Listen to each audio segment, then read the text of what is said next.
Today is a topic that actually emerged. My colleague who taught at Hadar for a long time, Rabbi Jason Rubenstein, who's now the Jewish chaplain at Yale, was asking me about what is the earliest source about the dipping or the dipping of the wine, the pouring out of the wine around the 10 plagues. And it made me sort of want to explore a little bit more what is our relationship with the Egyptians on Seder night. So I'm going to explore that through the history of the custom of dipping out or pouring out the wine. And also we'll end with an amazing midrash, which is the inverse of the story of the Exodus from Egypt, told from Haman's perspective, who, when constructing his case against the Jews, retells the story of the Egyptian narrative from his perspective and Pharaoh's perspective. So we'll end with that amazing midrash. But we're gonna take a look at the ways in which the custom of spilling out or dipping your finger into the wine and taking some of it out has developed, and how that sort of demonstrates what our relationship is with the Egyptians, what is our relationship with the oppressor, to take it more broadly. And I want to credit, there's an Israeli scholar named Tzvi Ron, who did a lot of work on this, has an amazing article about it in the journal Hakira. You could probably find it online. It was sent to me by Josh Culp. Josh Culp is the co-author of the Schechter Haggadah, has done a lot of work on the history of the Haggadah.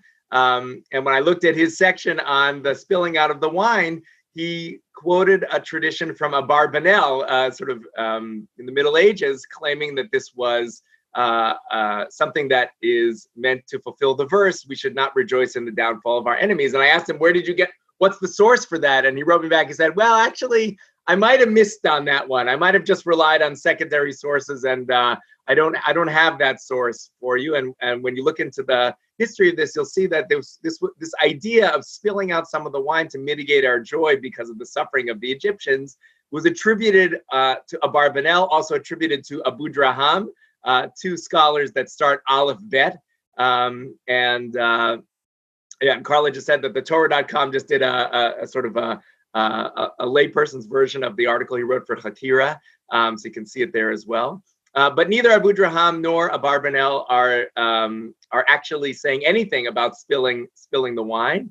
So we're going to see how this developed and what it might say about our own relationship to the Egyptians. So this is the story of spilling out the wine begins with Hasidei Ashkenaz. These are the German pietists, the sort of in the 12th century, who were devising a whole range of esoteric explanations for prayers and rituals. They are the people who were sort of the earliest people counting letters and words in the Siddur as a way of saying, this is the liturgy that we have is the only liturgy we could ever have. And if you even change one letter of it, even if the meaning stays the same, the counting changes, and that's going to ruin everything about what we're doing when we pray or when we do a ritual. One of the most famous members of this chug, of this circle, is the Rokeach, Rabbi Elazar of Worms. And he wrote a commentary on the Siddur, wrote a commentary on the Haggadah. The first mention of spilling out wine actually comes from a text that was only published in 2006 by Simcha Emanuel, which is up on Otzar HaChochma, which is his Drasha LePesach. And scholars actually didn't know about this until Emanuel published it. And so there was this idea that he invented or he was the first one to record spilling out the wine, but nobody knew where to find it until about 15 years ago. So I'm gonna bring you this text right now. We'll see what was his understanding of why we spill out the wine. So if you remember at the end of the midrash that we've been talking about, Doresh me'arami oved avi ad she'yigmor kol ha'parasha kulam, when you finish the drasha on this section that you're supposed to do a midrash on as the core of the Maggid section, you mention the 10 plagues, and not only the 10 plagues, you also mention two other sets of sort of summaries of the plague. One is a quote elsewhere in the Tanakh, Dam va'esh v'timrot ashan. Those are three sort of makot, three versions of plagues that were added to our list. And you also have the abbreviation of Rabbi Yehuda, who would give them a siman ditzach adash ba'achav, which is just the acronym of each of the 10 plagues. But this actually is a very old tradition. That's another three. So you've got the 10 plagues plus three, fire, blood, fire, and pillars of smoke. That's 13. And ditzach adash ba'achav, which is just the acronym. That's another three. So you got 16. 16 mentions of the plagues that you're doing at the end of the Midrash, at the end of the Maggid section. And these are the 16 drops that you drop out for the plate according to the Rokeach. So he says, he lists these 16 mentions, and then he says it's 16 words, Yudvav Tevot. Al kol teva etzba yadam bakos hayayin umitifin lachutz. On each of these, you dip your finger into the cup and you sprinkle it outside the cup. Minhag avotenu kain. This is an old minhag, an old custom. V'chein hinhig Rabbeinu Elazar Gadol, that he lists a bunch of people in the German Pietist school who would do this, including his father. And now he's going to give you a lot of explanations of what the 16 is corresponding to. So what are the 16 corresponding to? One is the sword of God that has 16 sides. We'll see this is a midrashic tradition that reads a verse from Ezekiel that reads a particular verse as saying that God's sword has 16 sides to it, and 16 times that the word dever, plague, is mentioned in Jeremiah. Although Emmanuel counted it, looks like there's 17 times, but leave that aside. 16 times that dever is mentioned in Jeremiah. Lomar lanu lo yazik. This is to say, you should not hurt us. It should not damage us. So there's some prophylactic move that you're doing when you spill out the wine. What you're actually asking for is some form of protection from the vengeful sword of God, or protection from the dever, the plague of God. This might be something that has extra relevance this year, where you think about, you reduce a full cup as a way of, almost like a libation, as a way of saying we cannot fully, enjoy, a full cup without taking some protections. It's almost like the evil eye, taking some protections to ward off any punishment that might come from having an overly full cup. Okay, and they got a few other associations. There's 16 times that the word chayim comes in Psalm 119. Psalm 119 is the super long psalm, which is a alphabetical acrostic. Each letter gets 8 times in Psalm 119. So the word chayim, or some derivation, comes 16 times in that verse. So it's also giving us life. And the 16 people who read Torah each week, if you count up Shabbat plus Shabbat afternoon plus the weekday readings, 16 people reading Torah, and the 16 kvasim, the 16 sheep that you sacrifice every day, if you count up all the regular sacrifices, and also Eitz Chaim Hi Lamachazikim Ba. It is a tree of life. It is He. The Hebrew word He is Hey, which is 5, plus Yud, which is 10, plus Aleph, which is 1. 5, 10, 1 is 16.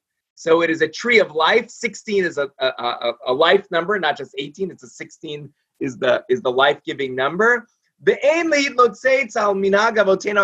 nobody should make fun of, should mock the minhag of our ancestors, the custom of our ancestors. Now you could imagine if I'm introducing this to you in your Seder, and I'm saying, up until now we had 4 cups of wine, but what I want you to do is stick your finger in the wine and 16 times take out a little bit. You could see why someone might say, I'm not sure I'm going in for that. That seems a little bit strange.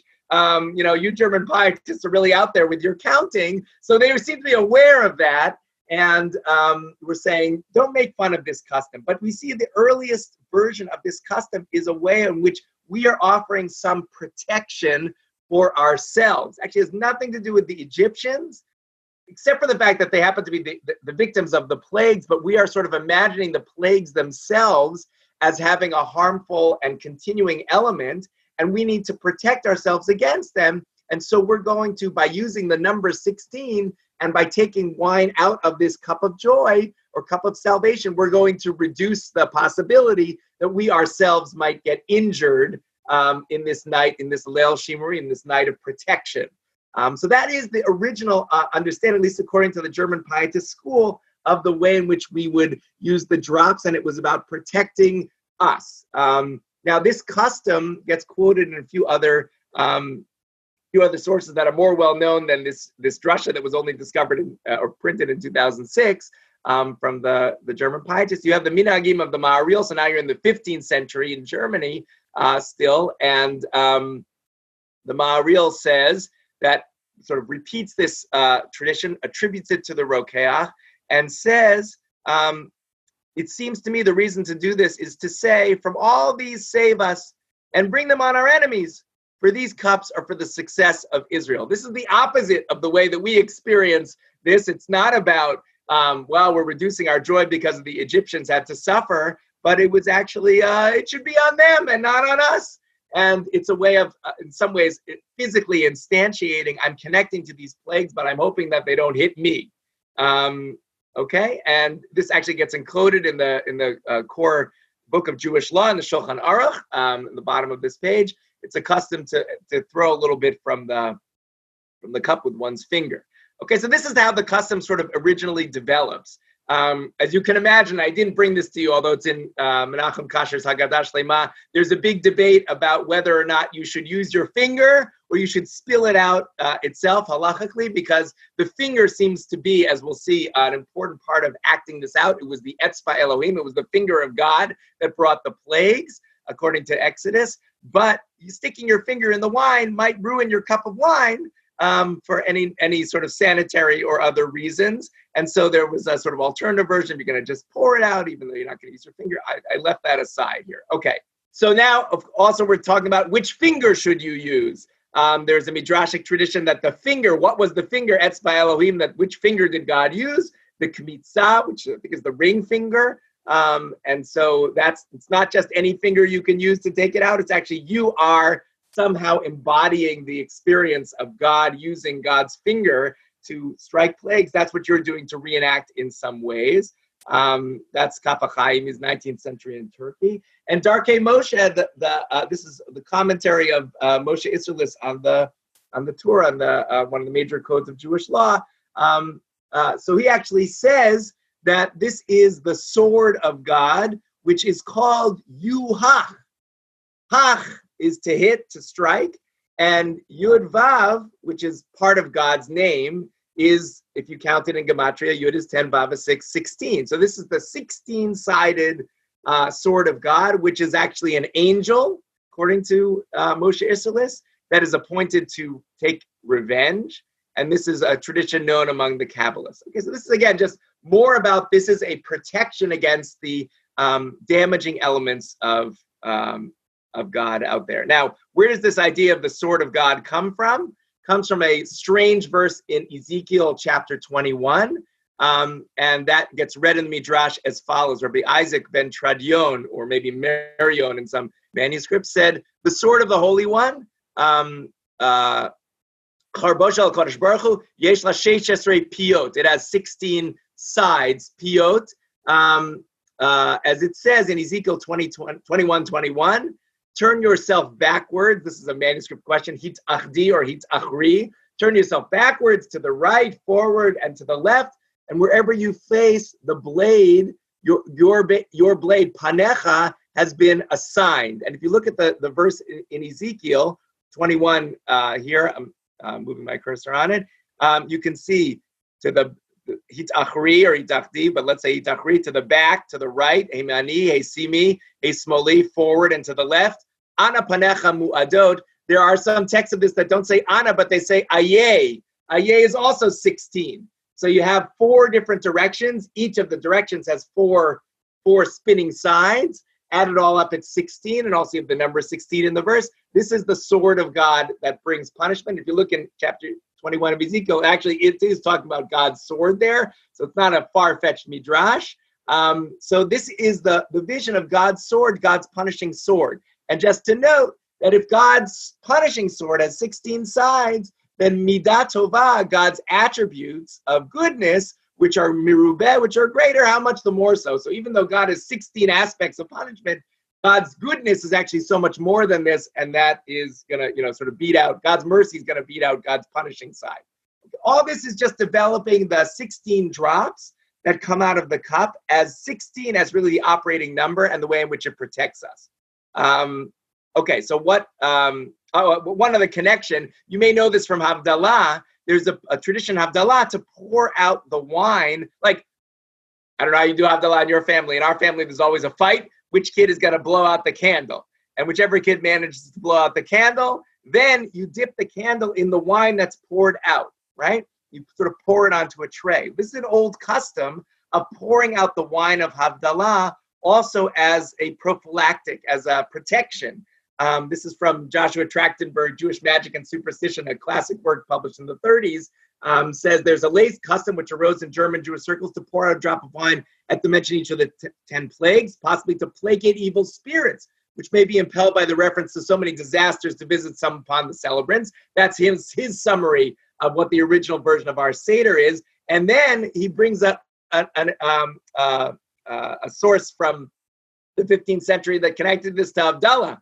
A biographer of Israel Isserlin said, I remember that my rabbi, Rabbi Isserlin, century said in the name of the great Rabbi Ozer, we don't know who that is, if I had all the wine that they would spill on the ground in Austria for Abdallah, I could drink all year long. Meaning people are pouring out so much wine at the end of Abdallah also for prophylactic purposes that it's really a waste that I could drink it all up. And Trachtenberg says this is also a prophylactic move. So there's some connection about spilling wine, which we might recognize from Havdalah, and spilling wine at the Seder as some way that I'm going to protect myself. Okay, so Tzvi Ron goes through where does this start from the modern period to become what we're more familiar with, which is what's the way in which we are doing this because we feel bad about the Egyptians and the suffering that they had. And as we'll see, there is a midrashic tradition where we do feel bad about the Egyptians and their suffering, which is connected to the question of how come on Pesach we don't say full Hallel. The parallel to Pesach as a long holiday is Sukkot. On Sukkot, we do say the full Hallel every day, but on Pesach we only say the full Hallel on the first day, or in outside of the land of Israel the first 2 days. But the rest of Hallel we only do is Bidilug, a reduced Hallel. That's the same Hallel we do in Rosh Chodesh. It's not really a required Hallel. So why do we do it reduced? We'll see there's a midrashic tradition because we don't want to sing because the Egyptians were suffering. So I don't want to take that away from our sensibilities here. There is an aspect of Jewish tradition that is concerned about the suffering of the Egyptians. It just didn't connect it to the wine and the mention of the plagues until really the late 19th century, as we're going to see in a moment. But just to note, even in the 20th century, there were some Haggadot that were really talking about this, not in the realm of we do the wine spilling because we're concerned about the suffering of the Egyptians. J.D. Eisenstein was a prolific writer and recorder of customs about 100 years ago, and he, writing about the customs of the Seder, says, this custom is similar to when one hears about sickness or plague, that one spits from one's mouth, right? You hear something bad and you spit, you reduce some of your life force, as if to say, don't hurt us, heaven forbid. Okay, again, the prophylactic. So this explanation of the prophylactic spilling of the wine already makes it up until about 100 years ago. And it's also a sign through these that the plagues, that the Egyptians were diminished. No love for the Egyptians there. They were simply just reduced. Okay, and there's even some explanations that the 16 drops that we have is related to an explanation of the 4 cups of wine. We think of the 4 cups of wine. Why are there 4? Well, it's related to the language of redemption, the 4 ways in which God says, I'm going to redeem you from the land of Egypt. But there's another explanation in the Yerushalmi, which is the 4 cups of wine are related to the 4 cups of punishment that God will pour out on the nations. And the Gra, the Gaon of Vilna, connects these 4 cups of wine to the custom of spilling the wine itself. That is to say, maybe what you're doing is a little bit enacting the pouring out of the wine that's going to pour out against our enemies. So again, you have a prophylactic side. This is meant to protect us, 222. And then there's this is something that should hit our enemies and not us. And that also even extends into the late 19th and early 20th century. You see other versions of this going forward. Haggadah published in 1937, not a moment when Jews were particularly excited about being merciful and thinking great about the people who were oppressing them. That these drops are like the drops from the cup of poison that God in the future will spill on all those who are suffering for Israel. This is Reuven Margoliot, published Haggadah 1937, who connects this again, like the Gaon of Vilna did, to this tradition of the 4 cups being cups of punishment. He does this even as late as 1937. So where do we get this idea of it's related to the Egyptians? So Tzvi Rohn finds this, and I took this from the Hebrew books and just copied it down, took this tradition from a fellow named Yirmiyahu Lau, who dies in 1874, so you're talking mid-19th century, gave a positive explanation of why one spills a little on the night of Pesach from the cup of salvation for each plague. It's true that there was great joy for us when God took us out of the hands of Egypt and redeemed us, but there was also trouble for us because others were lost. Okay, this is the familiar explanation. And if God could have saved us without death and destruction to others, it would have been more joyous for us. Therefore, because of this, we reduce our joy to show that Israel is merciful, children of merciful, Rachmanim b'nei Rachmanim. We pour out for each plague. So the first mention, according to Tzvi Rohn, the first mention of this idea of we feel bad, we're merciful, it would have been even better if our enemies hadn't suffered and we had gotten out without them suffering. That doesn't show up until the mid or late 19th century. But again, this is, and then he shows through all the Haggadot, doesn't matter what denomination you're in, basically they take this and run with it. This is the only explanation offered in most Haggadot about why we spill the wine. It's only as a way of protecting, of expressing our sadness that the Egyptians had to suffer in order for us to be redeemed. But again, that even though that's a late idea as connected to the spilling of the wine, that concept does show up in earlier midrashim. And I wanted to show you that just with the idea of the Hallel. Now, the standard explanation about why we don't say a full Hallel on Pesach versus Sukkot in the Talmud, in the Babylonian Talmud, is simply about the sacrifices. In Sukkot, every day you have a different number of sacrifices. They go from 13 down to 8, and so which adds up, if you do the math, to 70 bulls that you sacrifice through the 7 days of Sukkot.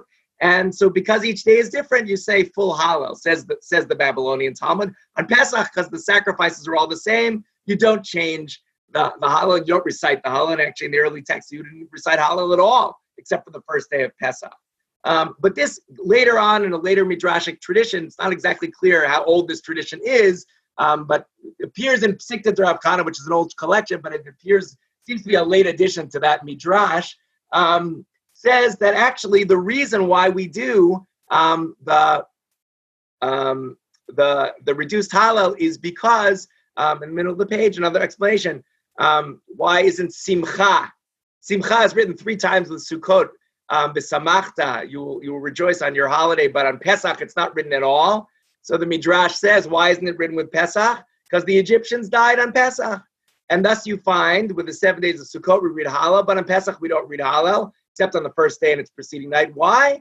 As Shmuel HaKatan said in Pirkei Avot, do not rejoice in the downfall of your enemies. Okay, again, this is the familiar explanation, but here it's applied to the issue of Hallel, why we don't say the full Hallel, as opposed to the one that we say, the one that we normally associate with this, which is the spilling of the wine. Okay, so an idea that's connected to Hallel, we don't say full Hallel on Pesach because the Egyptians had to suffer, gets transferred only about 150 years ago to the wine, the spilling of the wine, even though originally spilling of the wine was some way of protecting us from the punishing vengefulness of God's sword or other things that emphasize our life and aspects of that.